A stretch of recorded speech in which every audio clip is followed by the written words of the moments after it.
안녕하세요. 영화를 연구하는 무비썸 성경원입니다. 오늘 다룰 영화는 파운더입니다. 파운더는 맥도날드 설립자에 관한 영화이고요. 어떤 의미에서는 맥도날드 설립자에 관한 영화가 왜 지금에야 영화가 됐을까 싶을 정도로 굉장히 유명한 브랜드잖아요. 아마 전 세계 인구의 1%를 먹여 살린다고 해도 될 정도로 어딜 가나 있는 곳이기도 하죠. 제목처럼 누가 설립자인가를 묻고 있는 영화이기도 하거든요. 맥도날드의 설립자는 사실 맥도날드 형제라는 사람들인데 맥 앤 딕이라는 형제가 만들었고요. 근데 지금처럼 3만 개가 넘는 정도의 전 세계 매장을 확장시킨 거는 또 레이 크룩이라는 사업가예요. 영화는 이 맥도날드 형제와 레이 크룩 둘 중에 누가 진짜 설립자인지에 대해서 묻고 있는 영화라고 할 수도 있고요. 보통 이런 유명한 브랜드 이면에 있는 얘기들, 뭐 어두운 과거라든지 이 브랜드가 만들어지기까지 있었던 과정 같은 거 다루는 영화들은 되게 많거든요. 그걸 다룰 수밖에 없는 이유는 재밌어요.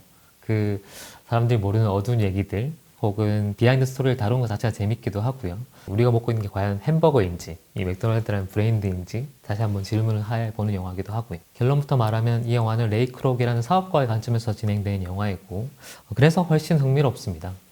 단순한 성공한 사람의 스토리라기보다는 이 이면에 어떤 얘기들이 있었는지를 좀 더 다루고 있는 영화이니까 지금부터 맥도날드 신화가 어떻게 만들어졌는지에 대해서 살펴보도록 하겠습니다. 1954년 미국 52세 세일즈맨 레이 크록은 밀크쉐이크 믹서기를 팔던 도중에 맥도날드 형제의 매장을 방문하게 됩니다. 단 30초 만에 햄버거가 만들어지는 스피디 시스템을 본 레이는 한눈에 반하게 되고 주인인 맥도날드 형제를 설득해서 프랜차이즈 사업을 함께 하게 되죠. 레이는 남다른 사업 수완을 발휘해서 미국 전역에 맥도날드 매장을 퍼뜨리지만 원칙주의자 사업가 맥도날드 형제와 번번이 마찰을 빚게 되는데요. 메뉴와 시스템을 만든 맥도날드 형제, 맥도날드를 전국구로 키워낸 레이. 세계적인 프랜차이즈 맥도날드의 진짜 설립자는 누구일까요?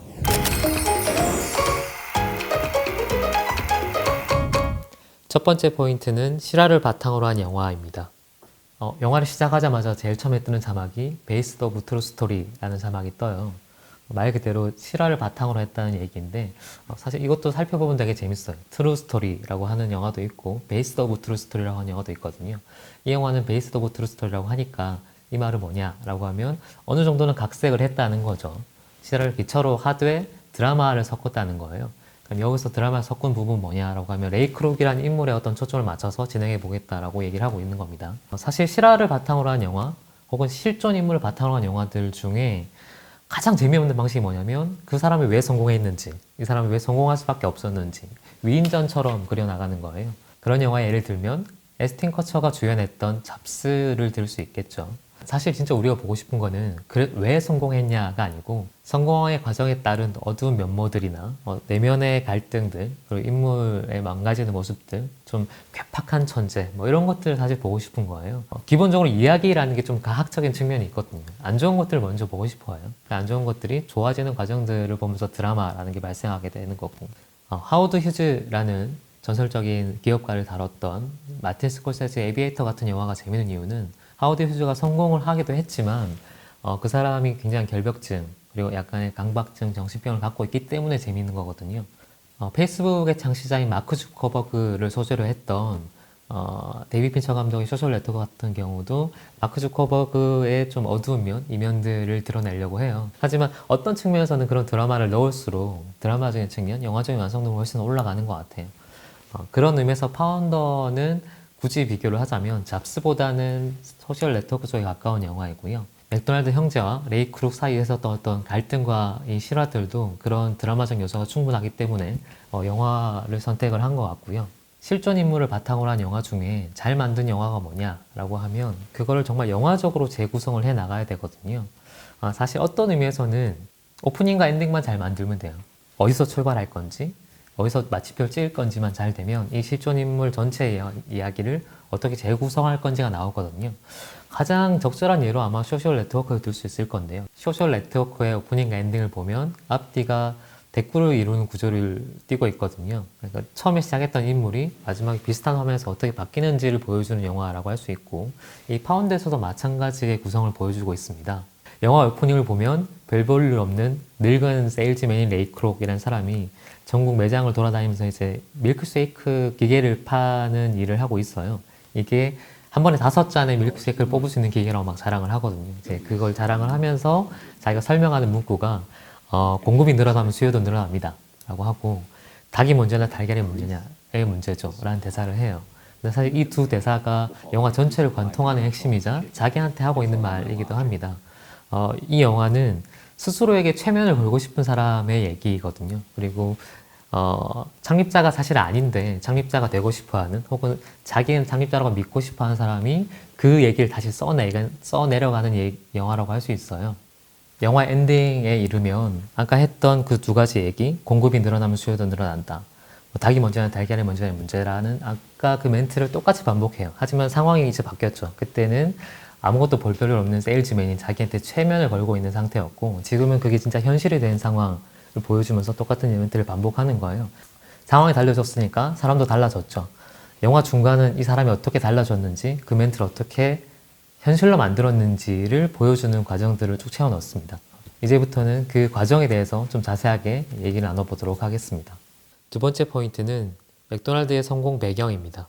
네, 맥도날드가 성공한 이유가 무엇인가에 대한 질문을 하고 있는 영화인데요. 크게는 두 가지라고 볼 수 있죠. 하나는 지금 알고 있는 그 패스트푸드가 만들어지는 과정, 음식이 굉장히 빨리 나오는 스피드 시스템이라는 거고, 또 하나는 사실은 맥도날드란 브랜드예요.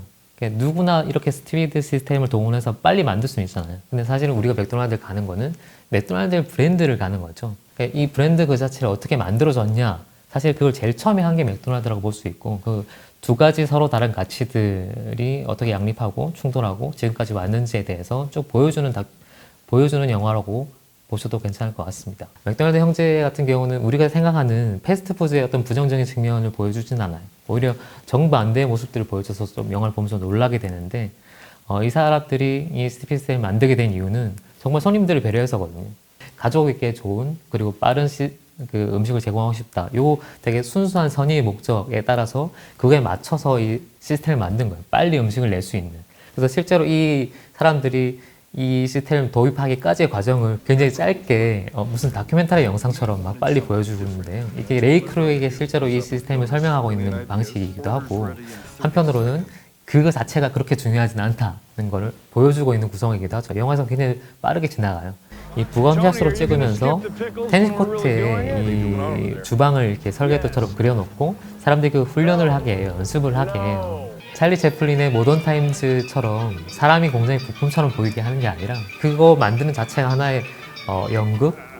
어떤 발레 모습처럼 보이기도 하거든요. 실제로 자기들이 버거 발레라고 표현하기도 하고, 이 모든 종업원들이 한 가족이 돼서 한 팀이 돼서 이렇게 완성된 어떤 좋은 물건을 만들어내는, 그게 이 맥도날드의 사실 본질이었어요.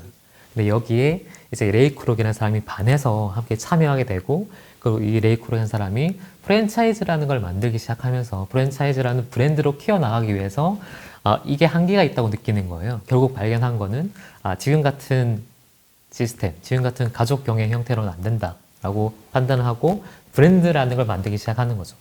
영화의 갈등의 시작은 거기서부터고, 한편으로는 이 레이 크록이라는 인물의 변화의 시작도 거기서부터라고 볼 수 있습니다. 이 영화에서 부감 쇼트는 뭔가를 만들 때, 계획할 때, 설계할 때 나오는 쇼트들이에요. 맥도날드 형제가 그 버거 발레를 보여줄 때 장면이라든지, 혹은 레이 크록이 그걸 보고 반해서 나도 저 사업을 해야지라고 혼자 침대맡에서 생각할 때라든지 부감 쇼트를 쓰거든요. 이거는 전형적으로 꿈을 향해서 달려간 사람의 어떤 설계도를 보여주는 장면이에요. 근데 이 장면이 똑같은 장면을 쓰면서 의미가 확 변하는 시점이 있습니다. 우연히 재무 전문가인 해리 손해보온이라는 사람을 만나거든요. 당신이 파는 건 햄버거가 아니고 부동산이다. 땅을 팔아야 된다. 라고 제안을 하죠. 영화는 똑같은 그 부감 쇼트, 흙의 땅을 만지는 그 부감 쇼트를 보여주고, 그 다음에 그때부터는 전혀 다른 사람이 된 레이 크록의 모습들을 보여주기 시작합니다. 몇몇 대사들이 재밌는데, 계약은 깨지라고 있는 거야. 계약은 마음과 같아서 깨지라고 있는 거야. 라고 하면서 자기의 변화를 스스로 합리화시키기 시작하죠. 지금 이 시점부터 레이 크록이 하고 있는 경영 방식은 사람이 필요 없는 거예요. 땅과 숫자가 필요하고, 어떻게 보면 아까 모던 타임즈처럼 사람이 부품이 되는 과정 혹은 숫자가 되는 과정으로 바뀌는 거죠. 그런 의미에서 이 영화는 그냥 단순한 실존 인물을 바탕으로 한 재밌는 영화? 실존 인물의 어두운 면들을 조명한 재미있는 영화라고 하기보다는 지금 시대에 굉장히 적절한 영화인 것 같아요. 맥도날드 형제가 실제로 추구했던 어떤 경영 방식은 사실 지속 가능한 자본주의라고 할 수 있거든요. 레이 크록이 하는 거는 확장이에요. 지금의 미국을 만들 수 있었던 어떤 동력이기도 하죠. 우리가 알고 있는 뭐 마이크로소프트라든지 아니면 뭐 스타벅스도 똑같고 결국은 규모를 기하급수적으로 늘려서 그 규모가 늘어나는 속도에 의해서 버텨내는 시스템이거든요. 어떤 의미에서는 가장 미국적이고 가장 규모 위주의 프랜차이즈 성장을 보여줬던 맥도날드의 출발이 그거였다라는 걸 보여주면 굉장히 이색적으로 다가오는 거죠. 질문을 하게 되는 거예요. 그게 맞나? 지금 맥도날드의 성공 신화가 제대로 된 것인가? 라는 질문을 할 수 있는 거죠. 하지만 이 영화가 그렇다고 해서 레이 크록을 나쁘다라고 단정하거나 맥도날드가 옳다라고 얘기하냐라고 하면 그렇진 않아요. 영화는 굉장히 중립적인 시선을 유지하고 있는 영화이고 그래서 이 두 인물을 제시하고 답을 내진 않고 여러분께 질문하고 있는 영화라고 생각하시면 될 것 같습니다. 세 번째 포인트는 레이 크록은 악역인가입니다. 그러면 레이 크록이란 사람이 악역인지 나쁜 사람인가? 이 상황만 보면 사실 우리는 되게 나쁘다라고 평가를 할 수 있죠. 왜냐하면 남이 만들어 놓은 어떤 브랜드와 아이디어를 이 사람 중간에 갈취한 거니까요. 그게 무조건 나쁘다라고 그리긴 쉬운데 영화는 그렇게까지는 나가지 않아요. 이 존 리 행콕이라는 감독이 그동안 인물을 바탕으로 한 실화 영화들을 꽤 많이 만들었거든요. 너무 지나친 재해석, 자기만의 어떤 관점을 녹여내지는 않고요. 항상 어느 정도는 거리를 유지하고 시야를 최대한 유지하려고 하세요. 레이 크록을 단순한 악역으로 만들진 않고 또 반대로 레이 크록에 대한 변명을 하지도 않아요. 양쪽의 입장을 동등하게 보여주는 거죠. 레이 크록이라는 사람의 자서전의 제목을 보면 어떤 인물인지 대충 느낌이 오는데 자서전 제목이 쥐어 짜내기예요. 되게 안 좋은 것 같잖아요. 근데 사실 자서전의 내용을 보면 굉장히 긍정주의에 대한 확신, 목표 지향적인 삶, 그런 모습들을 보여줘요. 그래서 영화를 보면 실제로 이 중반부까지의 이 사람이 보여주는 어떤 모습들은 뭐 사업에 대한 추진력, 열정, 밀어붙이는 자신감, 성실함, 결단력 이런 단어들로 표현할 수도 있는 모습들을 보여줘요. 그리고 또 한편으로는 이 사람이 뭔가를 반하는 장면들을 보여주는데 실제로는 두 번의 반하는 장면의 영화에 나오는데 한 번은 이 맥도날드 간판을 봤을 때 그 맥도날드라는 브랜드가 나의 인생을 바꿔줄 거라는 어떤 확신이 들었나 봐요. 그래서 그걸 반하고 있다는 모습을 보여주는 카메라, 클로즈업 천천히 들어가는 카메라라든지 혹은 또 나중에 이 사람이 재혼을 하게 되는데 이혼을 하고 그 재혼하게 되는 사실 다른 매장의 부인인 거죠. 자기 파트너의 부인인 건데 그 사람을 봤을 때 어떤 모습들이 굉장히 순수한 소년처럼 보여요. 기본적으로는 저건 내가 가져야겠어 라는 생각을 하는 거죠. 근데 저건 내가 가져야겠어 라는 말이 한편으로는 어떻게든 착취하겠어 다른 사람의 어떤 피눈물과 상관없이 처럼 들리기도 하지만 꿈 혹은 이상 내가 어떤 대가나 수단을 치더라도 저걸 꼭 가지고 싶다는 어떤 되게 소년적인 열망처럼 보이기도 하거든요. 거기에 대해서 가치 판단을 하지는 않고 그리고 일방적인 변명도 하지 않고 그냥 양쪽을 다 보여주는 거예요. 그리고 나서 관객에게 이제 판단을 맡기는 거죠. 이 사람을 진짜 설립자로 볼 수 있을까? 정당한 사업가로 볼 수 있을까? 혹은 이 사람이 저질렀던 악행들은 분명하거든요. 그 악행들에 대해서 당신은 동의할 수 있습니까? 라고 질문을 하고 있는 영화이기도 합니다. 이 감독의 표현을 빌면 이 영화는 어쨌든 마이클 키튼의 등에 업혀가는 영화라고 하는데 그만큼 이 배우가 표현을 어떻게 해내는가가 되게 중요한 영화이거든요. 실제로 마이클 키튼이 이 캐릭터를 그려나간 방식은 한마디로 정리하면 약간 절박함 같아요. 그게 성공에 대한 절박함일 수도 있고 혹은 뭔가 갈망에 대한 절망함일 수도 있지만 어쨌든 절박함 표현하는 거는 굉장히 잘하는 배우거든요.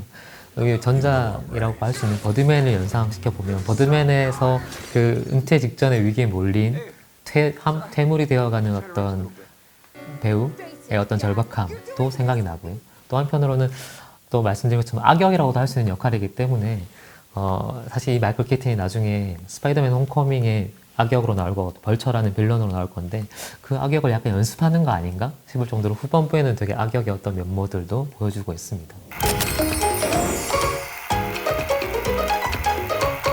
영화의 지향에서는 한 두 가지 정도는 굉장히 칭찬하고 싶은 영화입니다. 일단 첫 번째는 카메라의 거리인데요. 인물, 특히 실존 인물을 다룰 때 인물을 감독 마음대로 재해석을 하는 게 아니라 관객들이 이 영화에 대해서 판단할 수 있도록 거리를 주는 거죠. 레이 크록이라는 인물에게 비판과 경탄을 동시에 담아서 이 인물을 객관적으로 설명하고 있다는 게 이 영화의 가장 큰 강점 중에 하나고요.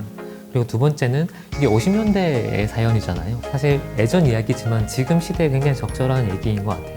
어떤 소재를 갖고 오든 간에 과거 얘기를 하고 있을지라도 지금 우리에게 뭔가 던져주고 유의할 수 있는 얘기들을 할 수 있다는 점에서는 이 영화는 굉장히 영리한 각색을 하고 있다고 볼 수 있을 것 같습니다. 이 영화의 대중성은 70점입니다.